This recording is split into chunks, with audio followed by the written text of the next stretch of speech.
Well, we are on another adventure with a Turk. Yes. And we are on our way to something rather modern, the Imperial War Museum. And the interesting thing about the Imperial War Museum is that even though it sounds rather lofty, it was intended and is to be very inclusive. Whereas in the regimental museums, you display the war trophies, and in the military museums you always see talk of field marshals and generals and great lords. The intent of the Imperial War Museum was always to showcase the experience of the common soldier. And I think it really achieves that. Yes. For the common soldier, for even civilians, what that experience is during the First, Second World War, and all the way up to the modern era. And the original reason why Imperial was added wasn't for rather imperialist reasons, but because they wanted to include the service of all of the different troops of the empire, including India, Pakistan, Australia, New Zealand, which we will talk about quite a bit about Australia and New Zealand today. But the interesting history of the museum itself goes back actually pretty far. This is in the Royal Bethlehem Hospital, and the hospital, the history goes back all the way to the medieval era. It has Crusader roots, but the official charter of the Royal Hospital, the Royal Bethlehem Hospital, actually goes all the way back to the Tudor era. And you can see on our building here, you can see Henry VIII. Henry VIII, Regium Fundatum Civium Largitas Perfecit, which I'm sure I provide an excellent Latin translation I do not right know. down below. But it's essentially that King Henry VIII founded this for the public good. And that's why you have a Tudor inscription on a Georgian building, because this was built in the early 18th century. And then in 1848, we have a Victorian dome, and it houses a 20th century museum. So that's why it has a lot of that. But the Bethlehem Hospital was known for treating people with mental issues. And so, you know, it became synonymous with insane asylums, became another word for an insane asylum. And, you know, when something was bedlam, it was absolutely chaotic. And sadly, actually, people used to come to this hospital as a fun attraction to view the lunatics. It's actually mentioned in literature quite a bit that people are come to view the lunatics. I remember reading it in the Aubrey Maturin series that people were, or that Jack Aubrey brought the children down to view the lunatics. But now the Royal Bethlehem Hospital has moved location, and in the 20th century, this was started even during the First World War, were the first efforts to start the Imperial War Museum. But this now houses the Imperial War Museum, which is, it always seems to be under construction. There's always something new, for good and for bad.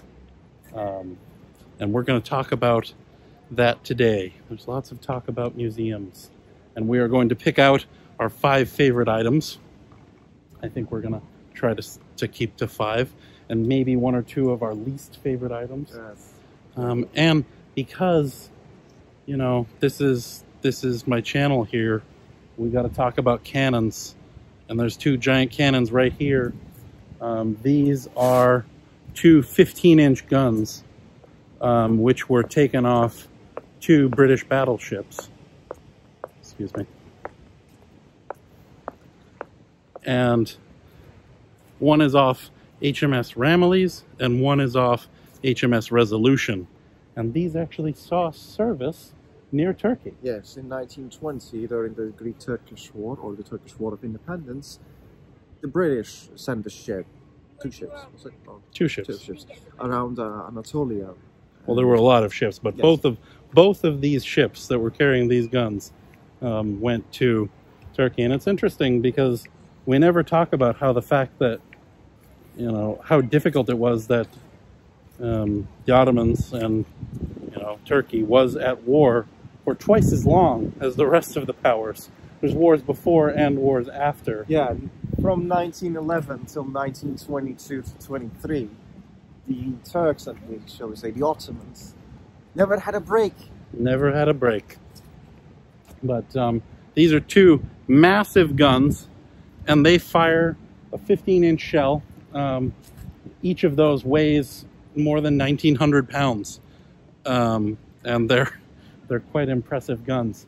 They were used in the First World War and the Second World War, and they have a long history here. But it's very interesting that they're out here now, and they have a home away from home at the Bethlehem Hospital in Bedlam. So, shall we go inside? Yes. Yes, let us go into the museum to start complaining. Up to mighty London came an Irishman one day. As the streets are paved with gold, sure everyone was gay, singing songs of Piccadilly, Strand and Leicester Square, till Paddy got excited, then he shouted to them there. It's a long way to Tipperary, it's a long way to go.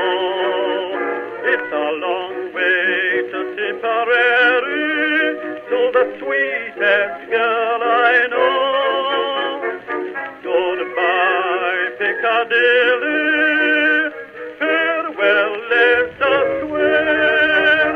It's a long, long way to Tipperary, but my heart's right there.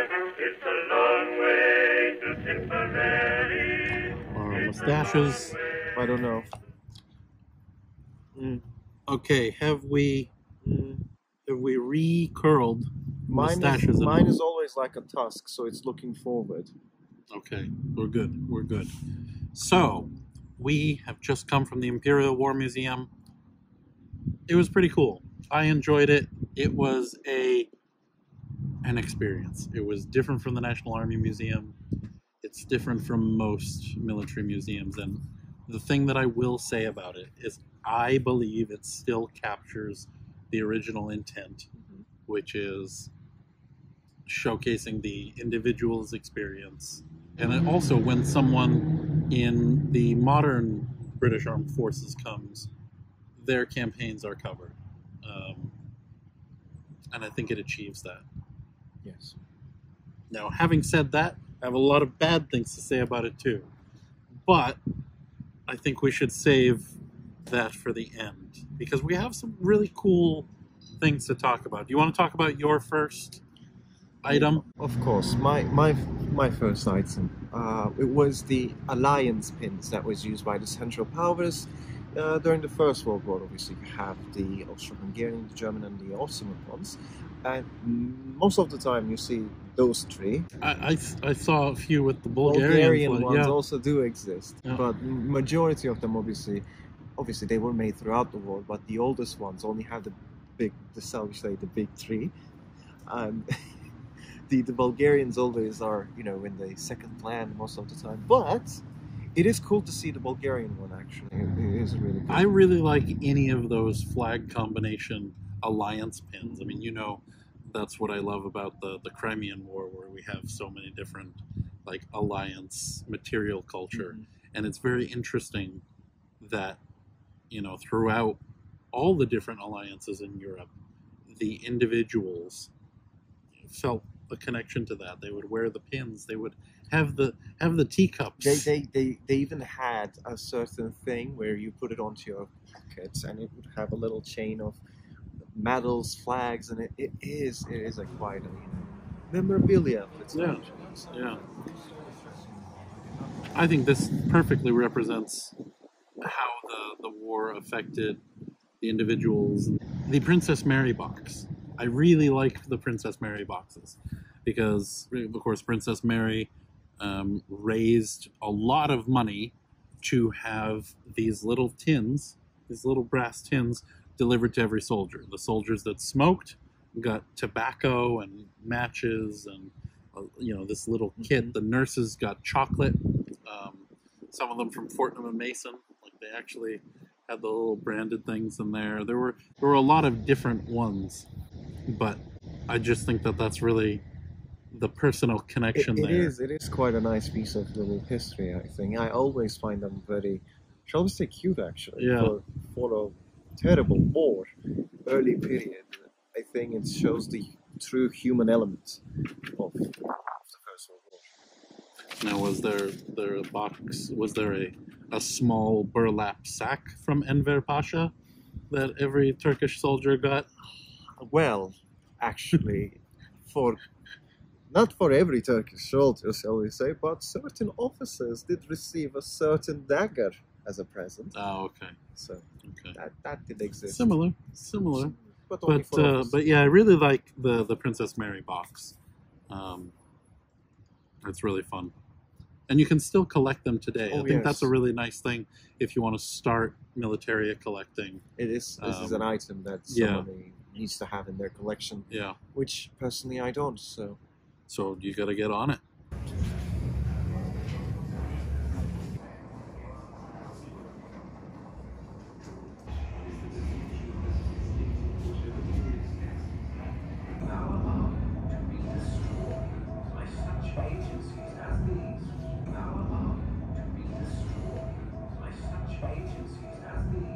The next one is probably going to be the longest time we're talking about because we're going to talk a lot about Gallipoli uniforms. So before we get into Gallipoli uniforms, we better talk about Gallipoli because the intent, the British Mediterranean Fleet was going to pass through the Dardanelles and shell Constantinople and cause the Turks to submit. And then help the Russians.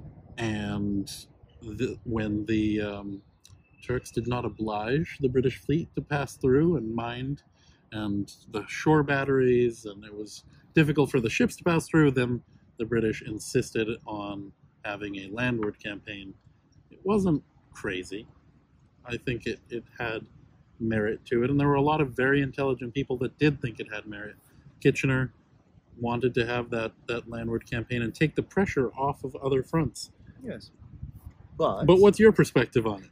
Well, obviously, the main issue here is even though with all the merit, people involved with the merit and the expertise and the experience, from the start, the landing invasion, obviously they say the Australians always use the excuse of them landing on the wrong beaches, but everybody landed where they were supposed to be landing, and it was a disaster from the first soldier to step on shores. It was a disaster. Basically, the defiance of the Turkish soldier was disregarded. They did not understand that the Turks were fighting on their homeland, defending their homes. They did not understand the geography of the area. They pretty much landed on terrible locations, especially the Australians and the New Zealanders.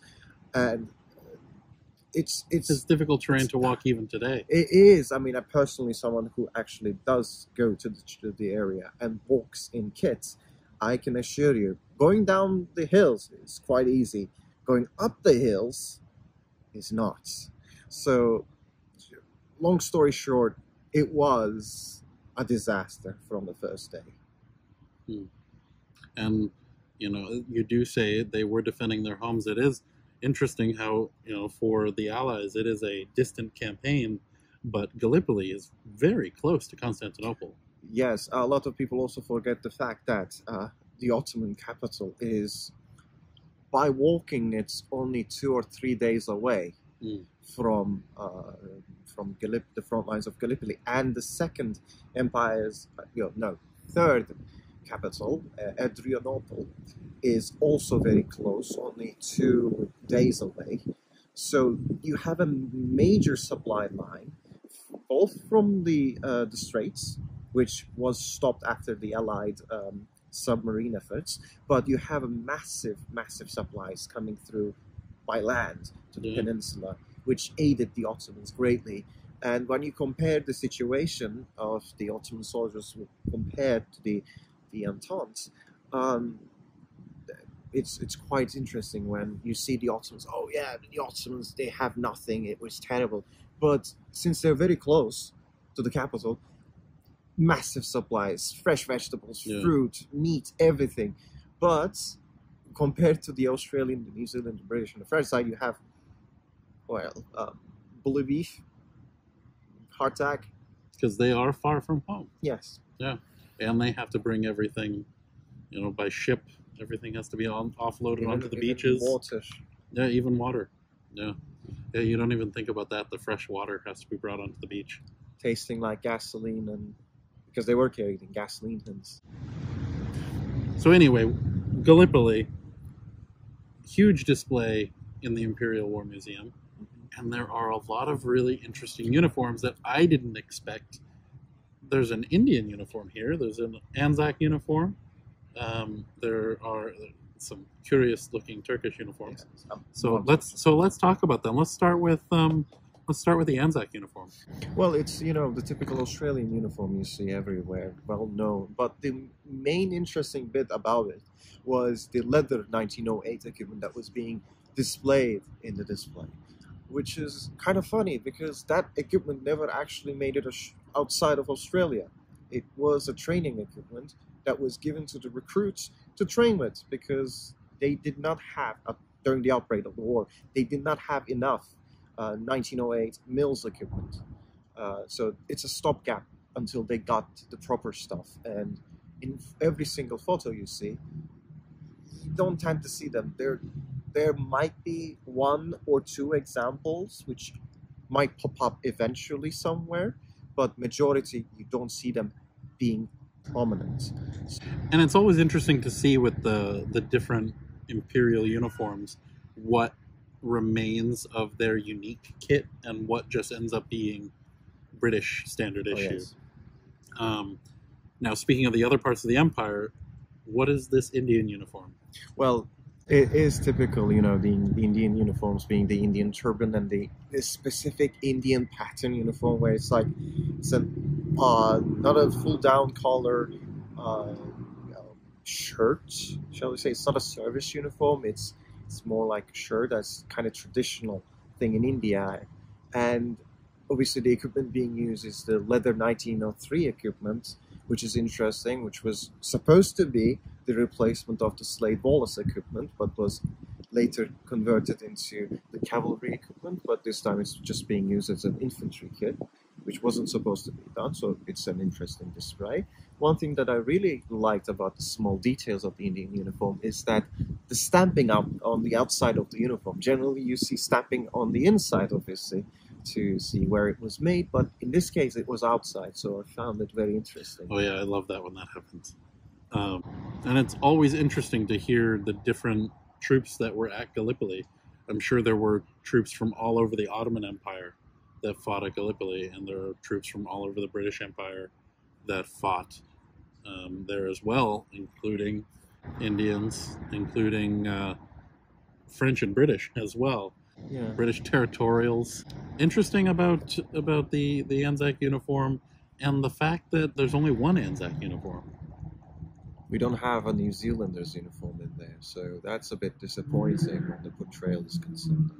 Yeah, Monty Shaw. Monty will be very disappointed. Oh yes. The Auckland Regiment will be very disappointed, and they would like to speak with the Imperial War Museum, I'm sure. But yeah, sad to see. New Zealand not represented, especially because just the numbers. It's not like we're saying tell this obscure story. The numbers are there. Yes. New Zealanders and Australians were. I mean, if you're going to be talking about the Australians, you have to talk about the New Zealanders being also there, right next to them. I mean, it's in the name, Anzac. Yeah. So since it's in the middle here, I'm going to talk about this before we get to the Ottoman uniform. I am going to talk about. I always pick out the animals at these museums, but they are really interesting. This is Tirpitz. And Tirpitz was aboard the Dresden when the British engaged the German fleet off the coast of Chile. And the Dresden sunk. The pig was left to his own devices, and the British rescued this pig, and he became like the ship's mascot. And they apparently washed him, dressed him, and paraded him in an Iron Cross every Sunday. I think that's amazing. What is up with British sailors and getting, German mascots and making their own mascots? Yeah. And then you got Sebastopol and we got Bob. Bob was the. I think I only talked about him on Instagram, but he is in the Scottish War Museum, and he was the mascot of the Scots Guards in Crimea. Okay. So, Tirpitz, so exciting, named after Admiral Tirpitz with the giant fork beard. But always liked that. Tirpitz has an interesting history. So, also in the middle here, that handkerchief. Love the handkerchief, because it's basically saying, we're going straight up the Dardanelles. Everything's going to be fine. Everything's going to be fine. 20-minute adventure. Yeah, and we're going to shell Constantinople. It's, I would like one, though. And I do really like it's similar to the British Mandated Palestine flag, but I think that's a very hopeful British administration of the Ottoman Empire flag. Very interesting. The traffic is getting louder. I hope the audio isn't completely destroyed. So now let's go over to the other side of this little display, and why don't you have your rant about that Ottoman uniform which you love? Well, love, hate, whatever you want to call it. So basically, this example of a, let's say, Ottoman officer's uniform is being displayed there. It is a fairly late example uniform, even though it is considered as a Gallipoli item, which I don't understand why, because under the Ottoman regulations, that uniform fits more on late 1915 to 1916, so right at the end of the Gallipoli campaign, and it was captured in the Middle Eastern front. It was on an Arab officer that surrendered to the British. Going back to the uniform, basically, it has the characteristics of a typical basic Ottoman uniform, but it is made in a summer fabric, along with, I believe, captured buttons, which don't seem to be Ottoman. They kind of look... They just look like plain buttons. Plain buttons. They look like trouser buttons to me. Yes, I was going to say, they looked... I think there's some museum restoration thing going on there, because they're not Ottoman. They're definitely something else. And the uniform also doesn't fit the Ottoman specifications with the specific slits on the back, slits on the cuffs, and buttons on the cuffs. It is all over the place, but it does have a good representation of the Ottoman rank insignia for a lieutenant, and the new branch of service colors with the piping on the colors. So. Well, I have dropped off a bag of repro buttons to museums before when I've been disappointed in their things. So you never know. You could drop off a bag of Ottoman reenactor buttons here at the Imperial War Museum. Possible. Because I'm not sure whether those are.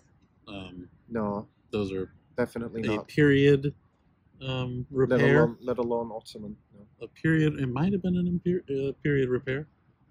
Could be a museum repair. Could be a collector repair. Who knows? Who knows? But anyway, not a great example of an Ottoman uniform is what is the gist of that. Is that it's an a late pattern uniform in a weird material, unfinished, multiple times repaired, and from an Arab officer. That Yes. isn't really a great example of an Ottoman uniform, especially when we know there are great examples out there. So, what gives Imperial War Museum? I mean, I know in their archives they have other Ottoman uniform items, and it's strange that they're not being displayed at all. Like they Yeah. have, I know they have infantrymen's equipment and infantrymen's uniforms, and we just have this Arab officer's uniform. That's not actually a representation of Gallipoli. Yeah, and completely far away from Lawrence's thing there. Oh yes, You know. it should be next to Lawrence's. So I think it is a better representation. Yeah, but yeah, there's so many things in that little area that need some work. It might be under construction. Who knows? Who knows? But it's been like that for years. I know. But those uniforms, I would like to see real Ottoman uniforms displayed, more Ottoman uniforms displayed, and at least New Zealand represented. There's a tiny flag there, it's a very curious looking flag, but it's probably on a guidon or something. Yeah, A lance? I'm guessing it's a lance Yeah. because I have seen similar ones before.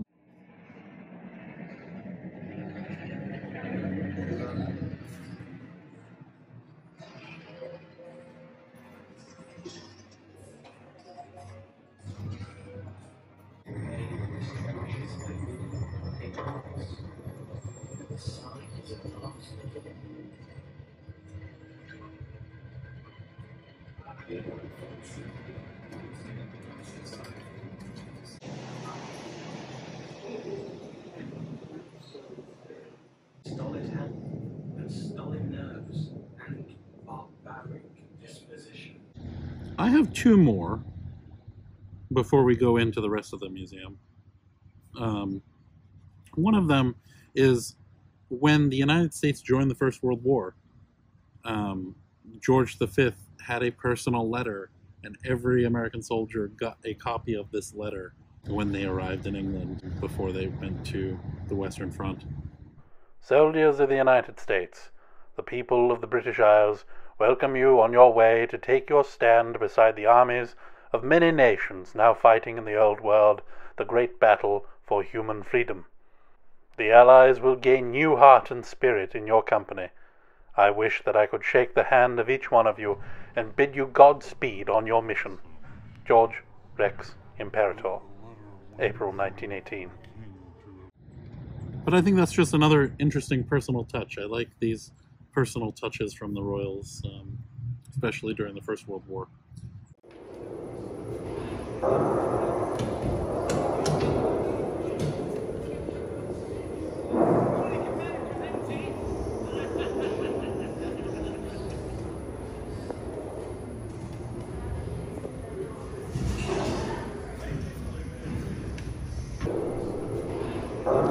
This was great, the little section of trench silhouettes and around the corner of Mark IV.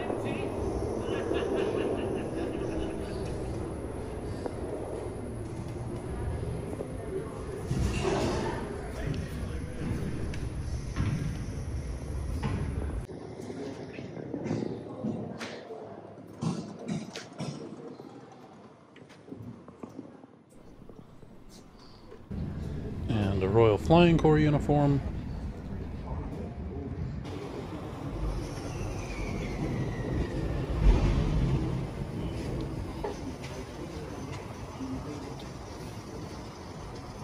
Some items from Colonel Lawrence of Arabia. And I love seeing the ersatz, because when times are tough, you should cut your bread flour with sawdust. Keep the people going. With our backs to the wall and the leader. Some epaulets off German prisoners. So many interesting things here.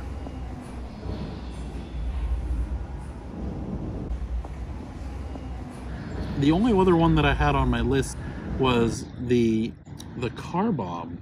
That there was a car from Baghdad that they brought into the museum, and you wouldn't think of, you know, a car bomb being brought in to the Imperial War Museum, but I like that it keeps with the spirit of Yes. being able to, resonate with modern soldiers, that, stuff from their campaigns are being represented. It isn't just about World War II, and it isn't just about, lofty, adventurous Victorian campaigns. And it's very sobering to see the remnants of a car bomb in the middle of the museum. And we have the German 88. And this is the Italian Maiale, the manned torpedo. Mildly successful. Ones like these disabled 2 Royal Navy battleships in Alexandria Harbor in 1941. One of the interesting things I will say I did like to see is the Italian manned torpedo. Oh, yeah. Very cool. I mean, the naval theater in the Mediterranean, no matter what year it is, there's always something interesting going on, whether it's Lepanto or whether it's the Italians up to no good with their manned torpedoes, the frogmen. Very interesting. A funny home defense cannon. These never actually saw much service, but they would roll into action. And we got some tanks. And over there is Field Marshal Montgomery's staff car, Monty.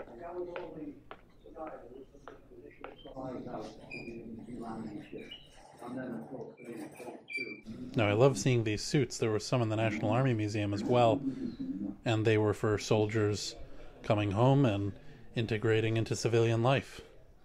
So you gotta get yourself a suit.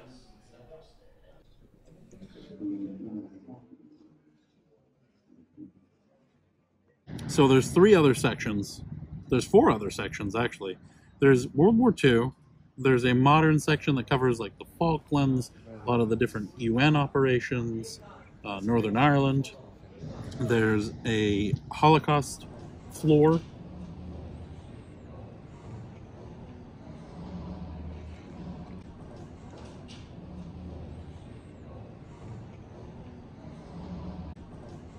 And then there is a medal collection at the top, which you're not allowed to take photos for some reason. So that will be a story for a different day. Yes. But have you any commentary about the World War II or the modern section? I personally, I mean, it's going to be a criticism because I feel it covers, it takes a majority of the space in the museum. Obviously, you have vehicles and tanks. You have 2 tanks in the museum, a T-34 on the ground floor, and a Sherman on the World War II section upstairs. But it just feels empty. There's a lot of empty space that's not being actually used, and it's a shame because Imperial War Museum does have a lot of stuff in their archives, and they're not using most of the items for displays, and it's a shame. So I skipped one thing that I think I didn't include because it wasn't in the collection, but I really liked the walkthrough of the trench. The silhouettes and the photos incorporated. It was very immersive, and I think that's one thing that's missing from the modern sections and the at least World War II. Yes. There's no blitz. There's no World War II experience, and I think that was really nice about the World War I. It's strange because I remember there being World War II uniforms when I first came to the Imperial War Museum. Not anymore. You don't see it. There's none. You have World War I uniforms, but no World War II stuff. It's interesting. It's just. I think I went here in 2005, then 2020, and now 2021. And in 2005, I remember a lot of uniforms. I remember the Enigma machine. You could see an Enigma machine in there. I remember that. Monty's tank, not just Monty's car. There was, I think, a Jagdpanther. There was a lot of different things in there. I mean, it's cool to see the V1 and V2, but then there's no, I don't know, it's missing a lot. It's like what Charles Dickens said about Washington, D.C. It's a city of magnificent intentions, and I think the Imperial War Museum is a museum of magnificent intentions.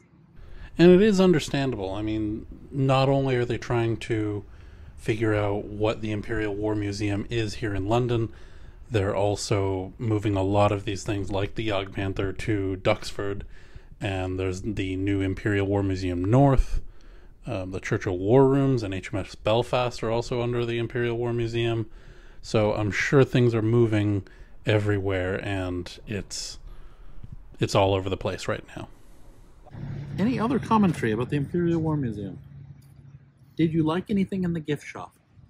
I mean, there are some nice pocket filler items that you can use for your World War I uniform. Yeah, of the things in the gift shop, even though I would like to see a replica Princess Mary. Oh, yes. Would love to see They that. do have a chocolate, though. Someone needs to make one. Do they? They have a chocolate bar with her face on it. Just like, the circle. Pretty good. Pretty good. Okay. So they did that. As far as museums go, pretty good gift shop. I didn't get anything, though. Oh, yeah. I always feel very childish saying that, but I love museum gift shops because it feels like it's what they have boiled the museum down to that you can take home. And I really like museum gift shops, and I will admit, I have been known to go into the museum, bolt it straight to the gift shop, yes, just in case they close, and then see the rest of the museum. Museum burnout is real. I mean, even if you're really interested, sometimes after half an hour, it's like, yeah, it can burn you out. So you got to get the gift shop right in the beginning. Very exciting. Well, that was the Imperial War Museum.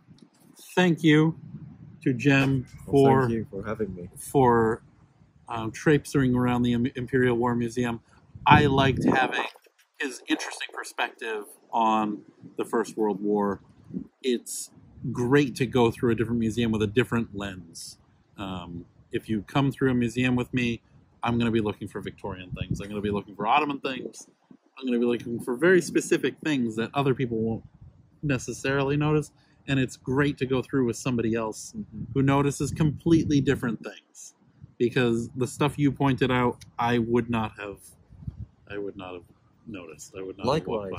So that is our museum tour. Follow Ottoman Reenactor on Instagram.